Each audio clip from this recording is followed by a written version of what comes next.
नमस्कार दोस्तों, मैं कौशल बांधे राजीव गांधी शासकीय कला एवं वाणिज्य महाविद्यालय लोरमी डिस्ट्रिक्ट मुंगेली में पदस्थ हूँ। दोस्तों, आज हम भारतीय इतिहास की विषय वस्तु के अंतर्गत विज्ञान एवं प्रौद्योगिकी के बारे में अध्ययन करेंगे। विज्ञान एवं प्रौद्योगिकी। इससे पहले दोस्तों मैंने इस टॉपिक विषय से संबंधित पहला वीडियो अपलोड कर चुका हूँ। आज हम इसका शेष भाग का अध्ययन करेंगे। तो चलिए दोस्तों आरंभ करते हैं। इससे पहले आरंभ करने से पहले हम जो पहला वीडियो का जो पॉइंट विशेष है, पॉइंट है, उसका हम एक प्रकार से फिर से आपको रिविजन करा दें दोस्तों कि प्राचीन भारतीय इतिहास के अंतर्गत जो है हम इसको क्या है, भारतीय इतिहास को हम 3 पार्ट में बांटते हैं। प्राचीन भारत के इतिहास, मध्यकालीन भारत के इतिहास और आधुनिक भारत के इतिहास। तो प्राचीन एवं मध्यकालीन के इतिहास के अंतर्गत दोस्तों हम इसमें जो है क्या किए, अवैज्ञानिक और आधुनिक इतिहास के अंतर्गत जो है विज्ञान और प्रौद्योगिकी के बारे में अध्ययन किए। प्राचीन एवं मध्यकालीन भारत में विज्ञान और प्रौद्योगिकी हमें उन्नत अवस्था में देखने को मिलता है दोस्तों। लेकिन जो है आधुनिक काल में क्या हुआ, ब्रिटिश सत्ता की स्थापना, भारत में ब्रिटिश सत्ता की स्थापना होने के बाद विज्ञान और प्रौद्योगिकी के स्थिति में हमें गिरावट देखने को मिलती है। इसके अगर हम प्रमुख कारण के रूप में अगर देखें तो इसका प्रमुख कारण था दोस्तों अंग्रेजों की स्वार्थ। अंग्रेजों के स्वार्थ इस प्रकार था दोस्तों कि अगर जो है अंग्रेज ये इस बात को अच्छी तरीके से भली भांति ये जानते थे कि अगर भारत में विज्ञान और प्रौद्योगिकी का बहुत अधिक विकास किया गया, विकसित किया गया, तो वे भारत के लोगों में जागरूकता आएगी, भारत के लोगों में क्या आएगी, भारत के एकता में भारत के लोग जागृत होते जाएंगे, जिससे परिणाम स्वरूप क्या होगा, भारत में ब्रिटिश सत्ता की अस्तित्व ही समाप्त होने का भय था। इसीलिए जो है इसी कारण जो है ब्रिटिश साम्राज्य के जो वास्तुकार थे, ब्रिटिश साम्राज्य के जो संस्थापक थे, इन्होंने क्या किया था, ब्रिटिश साम्राज्य थे, इन्होंने क्या किया था, भारत में विज्ञान और प्रौद्योगिकी के विकास में इन्होंने इनके विकास की तरफ विशेष ध्यान नहीं दिया। और उन्होंने क्या किया था जो है, उन्होंने जो है संतुलित और आंशिक जो है प्रौद्योगिकी आधुनिकीकरण की ओर उनका ध्यान, उनके नीति था संतुलित एवं आंशिक आधुनिकीकरण, ताकि धीरे धीरे जो लोगों में जागरूकता आए और जिससे क्या होगा, ब्रिटिश सत्ता जो है बनी रहे। इसके आगे हम देखेंगे दोस्तों मील उद्योगों में तकनीकी का प्रयोग। अगला है दोस्तों 11वां है मील उद्योग। इसके अंतर्गत और हम देखें दोस्तों जो उस समय जो है वैज्ञानिक आविष्कार का प्रभाव देखा गया। भवन निर्माण एवं मूर्ति कला में योगदान, पालिश कला का प्रयोग, गुप्त काल में कला एवं तकनीकी का विकास, अन्य वैज्ञानिकों का योगदान, मध्य युग में विज्ञान एवं प्रौद्योगिकी, मशीनों का आविष्कार एवं प्रकृति, भारतीय चिंतन का वैज्ञानिक प्रभाव, ब्रिटिश युग में धीमी गति, और 10वां है दोस्तों आपका वैज्ञानिक आविष्कार। इसके बाद जो है अगला है मील उद्योगों में तकनीकी का प्रयोग। जो 11वां है दोस्तों मील उद्योगों में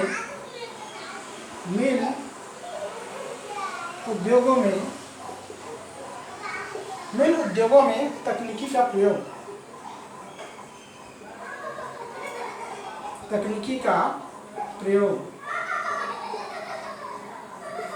मील उद्योगों में तकनीकी का प्रयोग।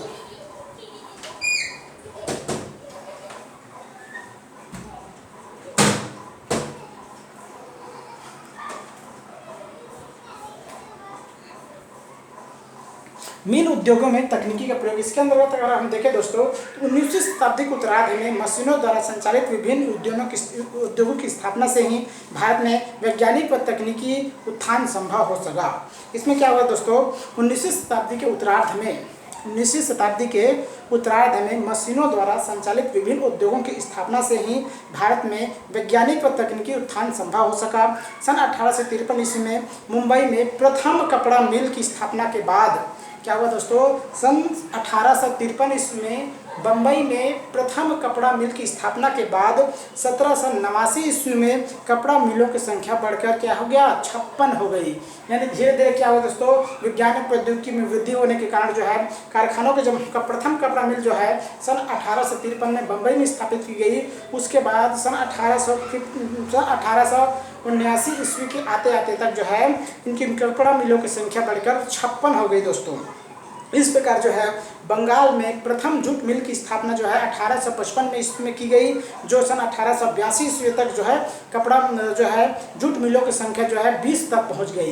यानी कहीं न कहीं दोस्तों ये जो है कारखानों में जो है वृद्धि हमें दिनों दिन देखने को मिलती है। जो सन 1853 में प्रथम जो है कपड़ा मिल की स्थापना बम्बई में की गई, वह 1859 जो है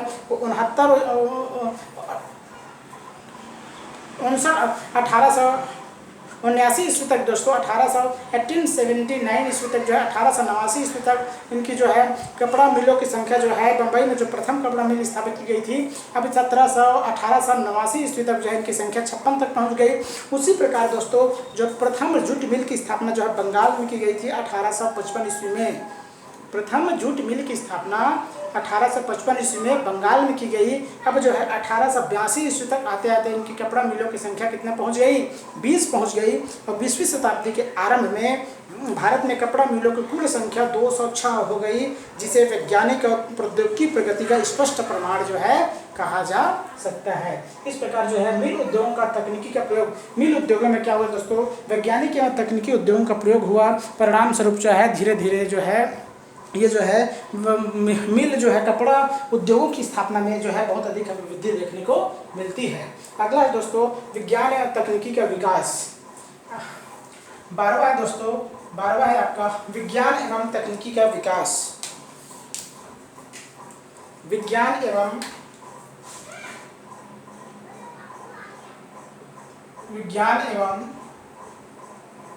तकनीकी का विकास। विज्ञान एवं तकनीकी का विकास, इसके अंतर्गत हम देखें दोस्तों कि वास्तव में 20वीं शताब्दी का पूर्वार्ध भारत के तकनीकी और वैज्ञानिक विकास के लिए अत्यंत हितकर रहा। जो क्या हुआ दोस्तों, वास्तव में जो 20वीं शताब्दी का पूर्वार्ध है, वास्तव में 20वीं शताब्दी का पूर्वार्ध भारत के तकनीकी और वैज्ञानिक विकास के लिए अत्यंत हितकर रहा। भारत में जो 20वीं शताब्दी का जो पूर्वार्ध है वह भारत के तकनीकी एवं वैज्ञानिक विकास के लिए अत्यंत महत्वपूर्ण रहा। तो इस काल में क्या महत्वपूर्ण रहा दोस्तों, हम देखेंगे इस काल के जो है यांत्रिक उद्योगों में आटा और इमारती लकड़ी की मिल, ऊनी कपड़ा बनाने के कारखाने, कागज व चीनी मिल, चमड़े के कारखाने, लौह और इस्पात सीमेंट, दिया सलाई और शीशा उद्योग की स्थापना के कारण विकास की गति में तीव्रता आई और देश जो है उत्तरोत्तर जो है प्रगति की ओर अग्रसर होता रहा। इस प्रकार हम देखें दोस्तों विज्ञान और तकनीकी विकास के परिणाम स्वरूप 20वीं शताब्दी के पूर्वार्ध में भारत में विज्ञान और प्रौद्योगिकी के क्षेत्र में बहुत अधिक उन्नति रहा। अब इस क्षेत्र में अनेक प्रकार के उद्योग, विज्ञान और प्रौद्योगिकी के परिणाम स्वरूप अनेक प्रकार के उद्योगों की स्थापना की गई, जिसमें मुख्य रूप से है आटा और इमारती लकड़ी की मिल, ऊनी कपड़ा बनाने के कारखाने, कागज व चीनी मिल, आपका चमड़े के कारखाने, लौह और इस्पात सीमेंट, दिया सलाई और शीशे उद्योग की स्थापना ये सभी उद्योग की स्थापना हमें दोस्तों विज्ञान या तकनीकी के विकास के फलस्वरूप देखने को मिला। अगला दोस्तों देश में वैज्ञानिक विकास में धन की कमी। आपका 13वां पॉइंट है देश में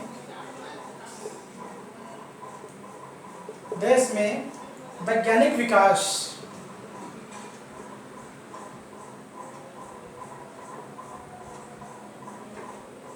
देश में वैज्ञानिक विकास एवं धन की कमी।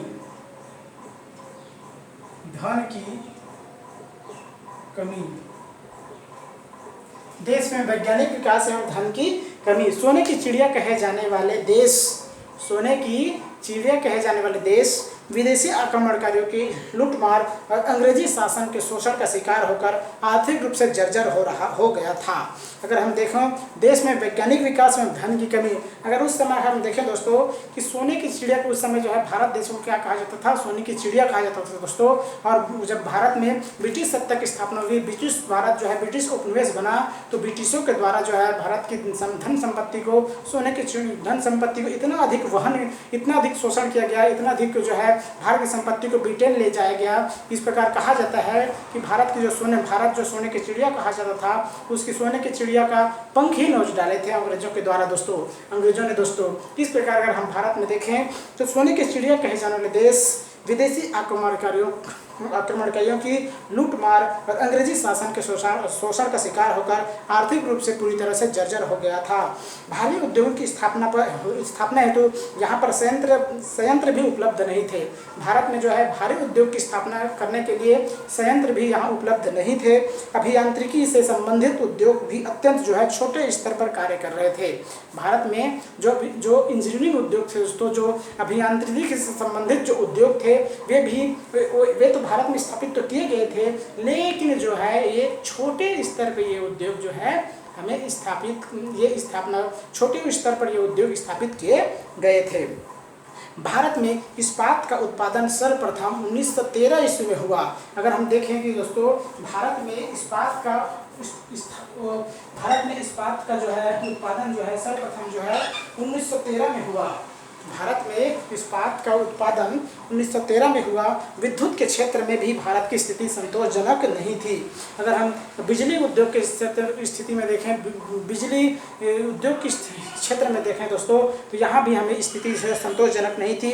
अतः जो है उद्योग धंधों या कारखानों के संचालन में लोहे की अत्यधिक कठिनाइयों का सामना जो है करना पड़ रहा था। लोहे को अत्यधिक जो है कठिनाइयों का सामना करना, यानी कहीं कहीं दोस्तों देश में वैज्ञानिक विकास और धन की कमी के कारण देश में क्या हुआ, उस समय हम देखो ब्रिटिश सत्ता की स्थापना होने के बाद जो है भारत में वैज्ञानिक विकास जो है रुक सी गई थी। और इस प्रकार जो है यद्यपि धन की कमी नहीं थी, लेकिन धन का इतना अधिक ब्रिटिशों के द्वारा शोषण किया गया और भारत से ब्रिटेन ले जाया गया कि भारत देश में धन की कमी महसूस की जाने लगी। इस प्रकार उनके द्वारा जो है भारत देश में अंग्रेजों के जो शोषण की नीति के कारण दोस्तों जो है भारत में विज्ञान और प्रौद्योगिकी का विकास भारत में विज्ञान और प्रौद्योगिकी के विकास में जो है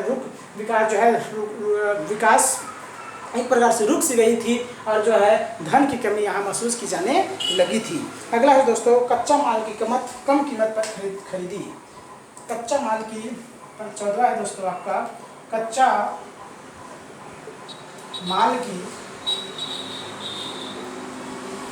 कम कीमत पर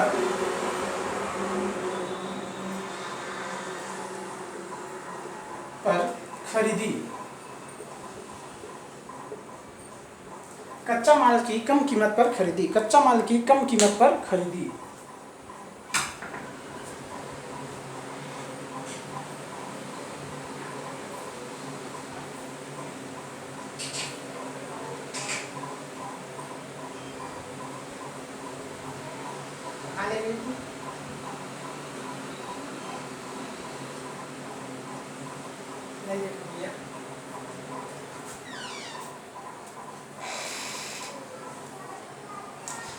कच्चा माल की कम कीमत पर खरीदी। इसमें क्या होता है दोस्तों, ब्रिटिश शासन में यह प्रगति धीमी ही बनी रही। कच्चा माल की कम कीमत पर खरीदी, इसमें क्या हुआ दोस्तों, ब्रिटिश शासन में यह प्रगति धीमी ही बनी रही क्योंकि वह अपने भारत उपनिवेश का पूर्ण आर्थिक दोहन करना चाहते थे। उस समय जो है कच्चा माल की कम कीमत पर खरीदी। इसमें क्या होता है दोस्तों, जब भारत में ब्रिटिश सत्ता की स्थापना हुई थी, ध्यान से सुनिएगा दोस्तों, ये मैं आपको बता रहा हूँ कि भारत में जब अंग्रेज़ों की सत्ता स्थापित हुई थी, ब्रिटिशों की सत्ता स्थापित हुई थी और जब उन्होंने भारत में प्लासी और बक्सर के युद्ध के बाद जब उनकी पूरी तरह से भारत में उनकी सत्ता स्थापित हुई और तब उन्होंने क्या किया, भारत में प्रशासनिक अधिकार के साथ साथ जब उनको आर्थिक अधिकार मिला तब उन्होंने क्या किया, भारत में पूरी तरह से जब उनका भारत पर नियंत्रण स्थापित हो गया तब उन्होंने क्या किया, भारत में आर्थिक नीति अपनाई। दोस्तों आर्थिक नीति मुख्य रूप से जो है आपका 3 प्रकार की उन्होंने आर्थिक नीति से संबंधित नीति अपनाए थे। एक तो स्थायी बंदोबस्त या जमींदारी व्यवस्था, या इसी को इस्तेमारी व्यवस्था कहते हैं। दूसरा था आपका दोस्तों रैयतवाड़ी व्यवस्था और तीसरा है आपका महलवाड़ी व्यवस्था। तो इस तीनों व्यवस्था के द्वारा जो है भारत में जो है कृषकों को, मजदूरों को, यानी जो भारत में इन वर्गों का इतना अधिक शोषण किया गया कि उनकी स्थिति बहुत जर्जर हो गई दोस्तों। और कहीं कहीं क्या हुआ, भारत में उस समय जो है इंग्लैंड में औद्योगिक क्रांति आई थी। इंग्लैंड में जब औद्योगिक क्रांति आया तो वहाँ इंग्लैंड में उद्योगों की स्थापना जो है बहुत अधिक तीव्र गति से हुआ। और जब वहाँ इंग्लैंड में उद्योगों की स्थापना हुई तो वह तो उद्योगों को जो है कच्चा माल की पूर्ति जो है ब्रिटेन के व्यक्ति जो है ब्रिटेन देश जो है कच्चा माल के अपने कारखानों में कच्चा माल की आपूर्ति दोस्तों भारत जैसे उपनिवेशित देशों से किया करते थे। भारत जैसे अनेक और जो उनके उपनिवेशित देश थे वहाँ उनको कच्चा माल जो है कम कीमत पर खरीद कर जो है उसी कच्चे माल को अपने यहाँ इंग्लैंड ले जा करके उसी को निर्मित माल बना करके दोस्तों भारत देश में फिर से उसको आयातित करके उनको जो है आयातित करके उनको फिर से उनको अधिक दामों पर बेचा जाता था। इस प्रकार क्या होता था, भारत का एक प्रकार से आर्थिक हानि हो रही थी दोस्तों। तो कच्चा माल की कम कीमत पर खरीदी एक प्रकार से क्या हुआ, अंग्रेजों की एक प्रकार की नीति थी। इस प्रकार हम देखें तो ब्रिटिश शासनकाल में यह गति धीमी रही क्योंकि वह अपने भारत उपनिवेश का पूर्ण आर्थिक दोहन करना चाहते थे। सस्ते मूल्य पर कच्चा माल कह करके महंगे दामों पर वह अपने कारखानों में निर्मित सामान को बेचने की उनकी नीति कदाचित भारत के प्रति प्रतिकूल थी। यानी जो मैं अभी दोस्तों में बताया कि वहाँ अपने यहाँ कारखाने में क्या करते थे, भारत से कच्चा माल कम कीमत पर खरीद करके वहाँ इंग्लैंड में अपने कारखाना में उसको निर्मित माल बना करके उसी माल को भारत में आयातित करके उनको अधिक कीमत पर बेचते थे, जिससे भारत को आर्थिक हानि होती थी। और यह जो व्यवस्था थी भारत के प्रतिकूल थी। यही कारण है कि वे भारत के वैज्ञानिक एवं तकनीकी विकास की गति को बढ़ाने में पूरी तरह से अनिच्छुक थे दोस्तों। वे इस बात को अच्छी तरह से जानते थे कि अगर भारत में कारखाना की स्थापना की जाए, अगर भारत में विज्ञान प्रौद्योगिकी तकनीकी का विकास किया जाए, जिस विकास किया जाएगा तो भारत जो है भारत में जागृति आएगी, भारत में कारखानों की स्थापना हो जाएगी, भारत में जो है विभिन्न यंत्रों का जब विकास होगा तो उनमें जो है तो उनमें क्या होगा, वे कारखाना स्थापित करने के लिए कारखाना स्थापित करने की ओर जो है अग्रसर होंगे। परिणाम स्वरूप जो है उनको कहीं न कहीं ब्रिटिशों की सत्ता, ब्रिटिशों का जो उद्देश्य है उसमें उनको पूर्ति नहीं हो पाएगी। इसी वजह से दोस्तों वे भारत में क्या करते थे, विज्ञान प्रौद्योगिकी के विकास में अधिक जोर नहीं देते थे। वे इनके विकास के पूरी तरह से क्या थे, अनिच्छुक थे। वे चाहते नहीं थे कि भारत में विज्ञान प्रौद्योगिकी का विकास संभव हो। अगला दोस्तों, शिक्षा के क्षेत्र में विकास। शिक्षा के क्षेत्र में विकास, शिक्षा के क्षेत्र में विकास, शिक्षा के क्षेत्र में विकास। इसके अंतर्गत क्या हुआ दोस्तों, शिक्षा के क्षेत्र में विकास के अंतर्गत सन 1951 ईस्वी में तक भारत वैज्ञानिक और तकनीकी शिक्षा क्षेत्र में अधिक उन्नत नहीं था। सन 1951 ईस्वी तक अगर भारत में देखो, जब भारत स्वतंत्र हुआ दोस्तों, तब उस समय तक जो है यद्यपि उस समय भारत में सत्ता किनको द्वारा दिया गया था, भारत को जो सत्ता मिली थी वह अंग्रेजों के द्वारा दी गई थी। अंग्रेजों ने भारत में 200 वर्षों तक, लगभग 200 से 250 वर्षों तक उन्होंने भारत में शासन किया दोस्तों एक प्रकार से।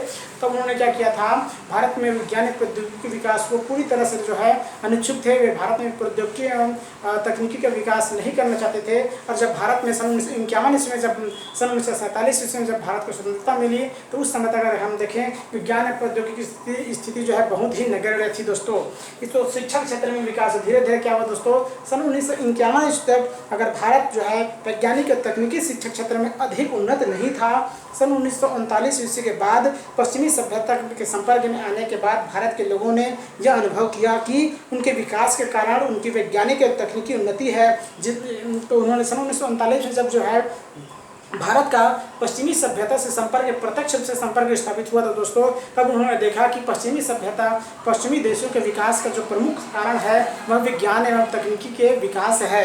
इसी जिसका आधार जो है भौतिक विज्ञान है। वे इस बात को वे जान गए थे दोस्तों भारतवासी कि पश्चिमी देशों का जो प्रगति हो रही है, जो उनमें विकास हो रहा है, उसका प्रमुख जो कारण है उन देशों में विज्ञान प्रौद्योगिकी का उन्नत अवस्था में होना, उन विज्ञान प्रौद्योगिकी का विकसित अवस्था में होना। इस कारण उन क्षेत्र के इस कारण जो है वहाँ विकास हो रहा था। और इस बात को वे अच्छी तरह से जान चुके थे कि भौतिक विज्ञान की उन्नति के कारण जो है पश्चिमी देशों में विकास हो रही है। इसी समय भारतीयों ने भी अपना ध्यान विज्ञान और प्रौद्योगिकी के विकास की ओर इंगित किया और अभियांत्रिकी तकनीकी विकास, विज्ञान और चिकित्सा विज्ञान के विकास के क्षेत्र में कुछ महत्वपूर्ण कदम उठाए गए। स्वयं अंग्रेजों ने इसके विकास हेतु कुछ संस्थान स्थापित किए थे। यद्यपि कुछ संस्थान जो है अंग्रेजों के द्वारा भारत में स्थापित की गई थी, क्योंकि वे इस बात को, क्योंकि और ये जो संस्था स्थापित की गई थी वे सिर्फ अंग्रेजों के स्वार्थ की पूर्ति के उद्देश्य से स्थापित की गई थी, न कि भारतीयों के हित की दृष्टि से। इस प्रकार दोस्तों कहीं न कहीं जो है विज्ञान एवं प्रौद्योगिकी के कारण जो है शिक्षा के क्षेत्र में भी विकास हमें देखने को मिलती है। अगला है दोस्तों यातायात के क्षेत्र में विकास। 16 है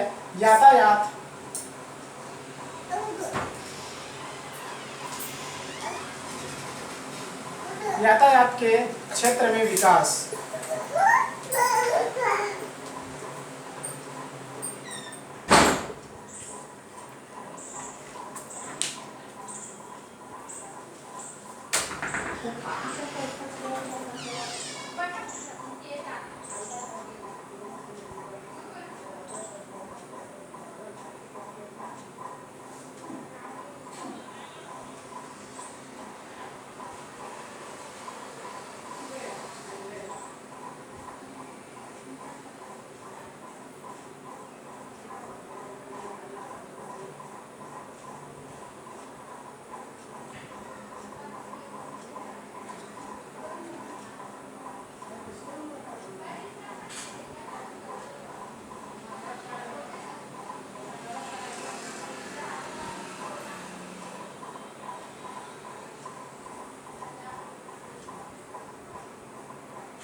यातायात के क्षेत्र में विकास। स्वतंत्रता प्राप्ति के बाद विज्ञान और तकनीकी के विकास में गति आई। स्वतंत्रता प्राप्ति के बाद दोस्तों विज्ञान और तकनीकी विकास में गति आई। फलतः देश में आधुनिक उद्योग की स्थापना हुई और भारत में भी जहाज़ों, रेल इंजनों और मोटर गाड़ियों का निर्माण किया जाने लगा। कृषि का भी व्यावसायीकरण आरंभ हुआ। दोस्तों धीरे धीरे जो है यातायात के क्षेत्र के विकास में भी गति आई। जो भारत को स्वतंत्रता मिली तब वे यातायात के क्षेत्र में भी विकास करने की ओर ध्यान दिए और उन्होंने क्या किया, जहाज़ों, भारत में ही जहाज़ों, रेल इंजनों और मोटर गाड़ियों का निर्माण किया जाने लगा। कृषि का भी क्या हुआ, व्यावसायीकरण आरंभ हुआ और कई लोग जो है गाँव छोड़कर जो है शहर की ओर पलायन करने लगे, क्योंकि छोटे छोटे खेतों के बड़े फार्मों में परिवर्तित कर दिया गया था। अब क्या हुआ, कृषि का जब व्यावसायीकरण किया गया दोस्तों तो जो छोटे छोटे खेत थे वे उनको पूरा बड़े बड़े फार्मों में स्थापित किया गया, व्यवस्थित किया गया, जिससे क्या हुआ, बहुत सारे किसान जो है बेकार हो गए और ये क्या किए, शहर में आकर जो है अपना शहर में आकर के ये अपने छोटे जो है शहर में आकर के अपना रोजी रोटी आरंभ करना, कृषि कार्य करना आरंभ कर दिए। इस प्रकार यातायात के क्षेत्र में विकास हमें देखने को मिलता है। भारत की स्वतंत्रता प्राप्ति के बाद जो है ये जो है भारत सरकार के द्वारा यातायात के क्षेत्र में भी कार्य किए गए। अगला दोस्तों पूंजीपति या श्रमिक वर्ग का उदय। अगला है पूंजीपति या श्रमिक वर्ग का उदय। 17 है पूंजीपति एवं श्रमिक वर्ग का उदय। पूंजीपति या श्रमिक वर्ग का उदय। काम के तलाश में कृषक शहरों की ओर पलायन करने के लिए विवश होने लगे। पूंजीपति या श्रमिक वर्ग का उदय। इसमें क्या हुआ दोस्तों, एक तरफ तो पूंजीपति वर्ग का उदय हुआ, दूसरी तरफ श्रमिक वर्ग का उदय हुआ। इसमें क्या हुआ, काम के तलाश में जो कृषक होते थे वो शहरों की ओर पलायन करने के लिए विवश होने लगे। औद्योगिकरण के फलस्वरूप समाज में पूंजीपति और श्रमिक वर्ग का उदय हुआ। जब भारत में भी जब औद्योगिकरण आया दोस्तों तो एक तरफ जो है पूंजीपति के वर्ग का विकास हुआ तो दूसरी तरफ जो गरीब एवं श्रमिक वर्ग का विकास हुआ, जिससे देश का आर्थिक ढांचा प्रभावित हुआ और कई संयुक्त कंपनियों और औद्योगिक निगमों की स्थापना का मार्ग प्रशस्त हुआ। धीरे धीरे दोस्तों जब भारत में भी औद्योगिकरण आया तो पूंजीपति वर्ग का विकास हुआ और दूसरी तरफ श्रमिक वर्ग एवं गरीब वर्ग का निर्माण हुआ। इसके अलावा जो है औद्योगिकरण के कारण भारत में कई संयुक्त कंपनियों और औद्योगिक निगमों की भी स्थापना जो है भारत में की गई। अगला दोस्तों बड़े उद्योगों की स्थापना में सहायक। 18 दोस्तों बड़े उद्योगों की स्थापना में सहायक। बड़े उद्योगों की स्थापना में सहायक।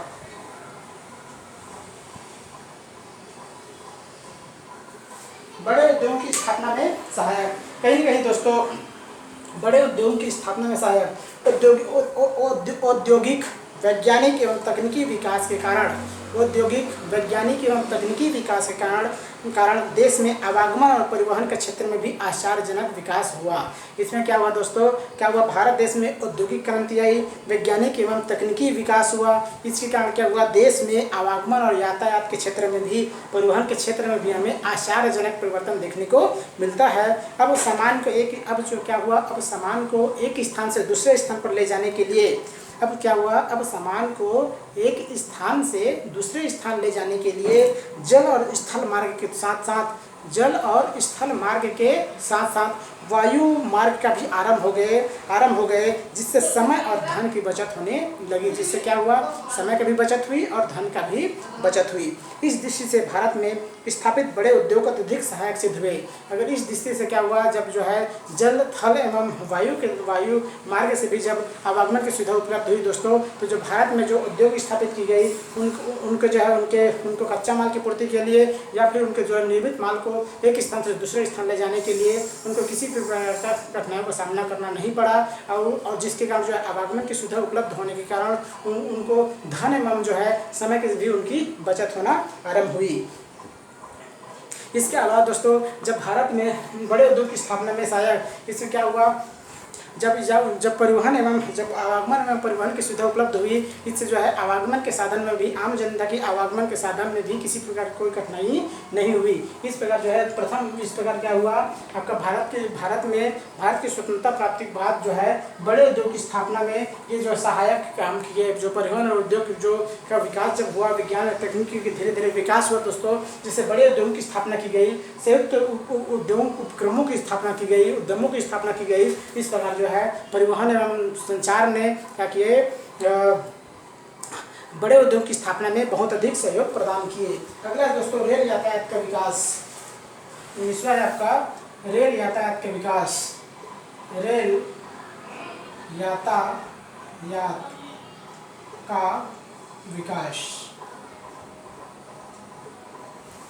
यातायात का विकास।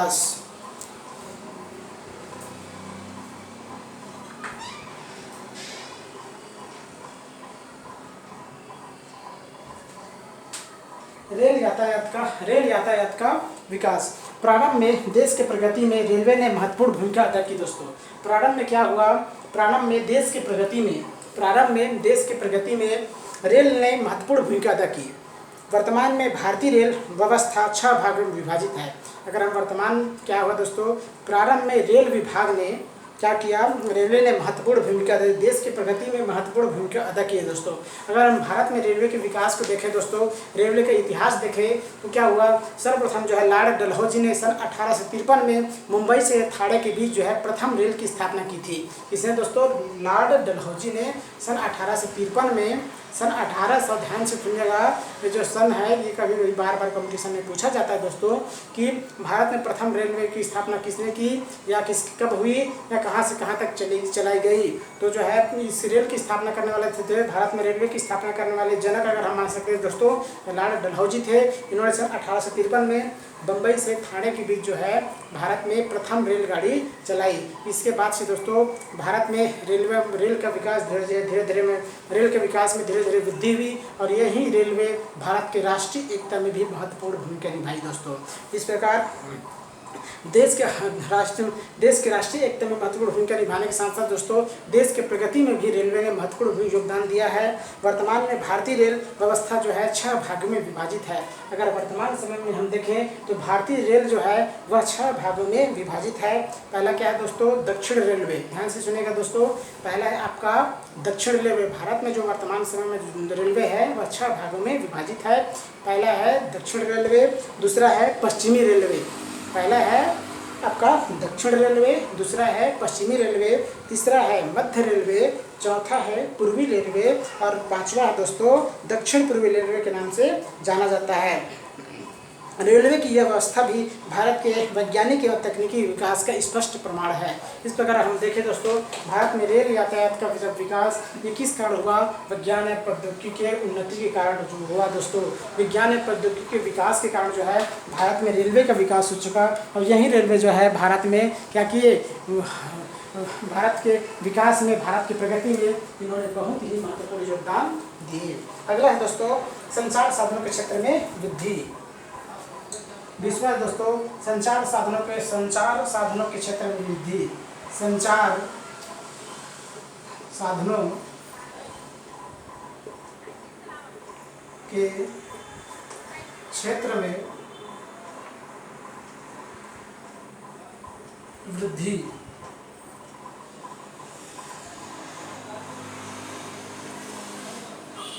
संचार साधनों के क्षेत्र में वृद्धि। संचार साधनों के क्षेत्र में वृद्धि। आवागमन के साधनों के साथ साथ संचार व्यवस्था में भी संचार व्यवस्था में जो क्रांतिकारी जो है क्रांति वर्तमान काल में दिखाई देती है। अगर हम देखें दोस्तों, संचार साधनों के क्षेत्र में वृद्धि, आवागमन के साधनों के साथ साथ संचार व्यवस्था में जो क्रांति वर्तमान काल में दिखाई देती है, जो वैज्ञानिक एवं तकनीकी ज्ञान को प्रमाणित करते हैं दोस्तों। जो वर्तमान समय में संचार साधनों क्षेत्र में जो वृद्धि दिखाई देती है, ये वृद्धि भी मुख्य रूप से दोस्तों भारत में विज्ञान और तकनीकी के विकास के फलस्वरूप ही हो पाई। अब व्यक्ति अपने मित्रों और संबंधियों से कहीं भी बात नहीं कर सकता, अपितु उनका चित्र भी देख सकते हैं। वर्तमान में दोस्तों, अगर वर्तमान समय में देखें कि भारत में जो है या विश्व में अगर हम देखें, संचार के क्षेत्र में इतना अधिक प्रगति आ चुकी है कि अब व्यक्ति जो है एक दूसरे से बात नहीं कर सकते, अपितु जो है एक दूसरे का चलचित्र भी देख सकते हैं। इसके अलावा जो है वर्तमान समय में संचार के क्षेत्र में जो मोबाइल ने दोस्तों बहुत अधिक जो है क्या किया है, एक प्रकार का बहुत ही जो है क्रांतिकारी परिवर्तन ला दिया है। अब मोबाइल दोस्तों वर्तमान समय में एक आवश्यक जो है साधन के रूप में हमारे सामने आए हैं। इस प्रकार दोस्तों, अगर हम भारत देश में देखते हैं, भारतीय इतिहास की विषय वस्तु का अंतर्गत जो है विज्ञान और प्रौद्योगिकी के बारे में अगर अध्ययन करें तो विज्ञान और प्रौद्योगिकी ने भारत के विकास में बहुत अधिक महत्वपूर्ण योगदान दिए हैं। इसी तरह भारतीय इतिहास के नवीन विषयगत रुझानों ने विज्ञान एवं तकनीकी क्षेत्र में जो है महत्वपूर्ण भूमिका अदा की है। इस प्रकार अगर इस प्रकार जो है भारतीय इतिहास की विषय वस्तु के अंतर्गत विज्ञान एवं प्रौद्योगिकी ने एक जो है महत्वपूर्ण योगदान जो है भारत के विकास में दिए हैं। यद्यपि अगर हम भारत की विज्ञान एवं प्रौद्योगिकी के बारे में अगर देखें दोस्तों, अगर हम निष्कर्ष रूप में कहें कि विज्ञान एवं प्रौद्योगिकी भारत देश में जो है आरंभ से ही थी। अगर हम प्राचीन काल की बात करें, मध्यकाल की बात करें, तो इस समय में, इस युग में जो है विज्ञान और प्रौद्योगिकी ने अपनी महत्वपूर्ण भूमिका निभाई थी। और बहुत सारे ऐसे वैज्ञानिक और जो है दार्शनिक हुए जिन्होंने जो है भारत के विज्ञान और तकनीकी में इस कदर जो है उन्होंने परिवर्तन किया, इस कदर उन्होंने खोज किया कि उनकी जो खोज है, उनकी जो सिद्धांत है, वर्तमान समय में भी ये उनके उपयोग में लाई जाती है। अगर वर्तमान समय में अगर हम प्राचीन काल से ही चिकित्सा के क्षेत्र में देखें तो जो प्राचीन समय में भारत के द्वारा जो प्राचीन समय में चिकित्सा क्षेत्र में जो खोज की गई है वह वर्तमान समय में भी उपयोग में लाई जाती है। इसी प्रकार अगर इस प्रकार दोस्तों प्राचीन मध्यकाल में दोस्तों विज्ञान और तकनीकी के क्षेत्र में भारत बहुत उन्नत अवस्था में थी। लेकिन जब भारत में आधुनिक युग आई, यानी अंग्रेजों की सत्ता स्थापित हुई, तब अंग्रेजों ने क्या किया, भारत में विज्ञान और प्रौद्योगिकी के विकास में उनकी कोई इच्छा नहीं थी। वे विज्ञान और प्रौद्योगिकी के विकास करना नहीं चाहते थे। अगर वे इस बात को अच्छी तरह से जानते थे कि अगर भारत में विज्ञान और प्रौद्योगिकी विकास संभव होगा तो ब्रिटिश सत्ता का अस्तित्व ही समाप्त हो जाएगी। इसी उद्देश्य को लेकर उन्होंने क्या किया, भारत में विज्ञान और प्रगति के विकास को रोकने का प्रयास किया।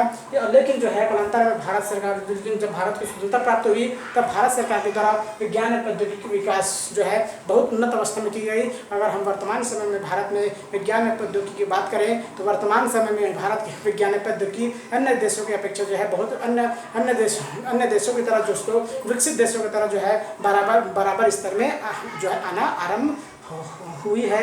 हम भारत में हम जो है विज्ञान और प्रौद्योगिकी के विकास के स्वरूप में दोस्तों हम भारत में जो भारत देश अब चांद में भी जाने का प्लानिंग चल रहे हैं और चांद में उन्होंने अपने विशेष जो है अभियान आरंभ किए हैं। इस प्रकार दोस्तों कहीं न कहीं जो है भारतीय इतिहास के विषय वस्तु के अंतर्गत विज्ञान और प्रौद्योगिकी का भारत के इतिहास में बहुत ही अधिक महत्वपूर्ण योगदान रहा है। अब उनके द्वारा जो वर्तमान समय में जो कार्य किए जा रहे हैं विज्ञान या प्रौद्योगिकी के अंतर्गत, ये भारत को एक विकसित राष्ट्र बनाने में अपना महत्वपूर्ण योगदान देंगे। इस प्रकार दोस्तों ये टॉपिक आपका कंप्लीट हुआ और अगले वीडियो में फिर से मिलते हैं। तब तक के लिए धन्यवाद।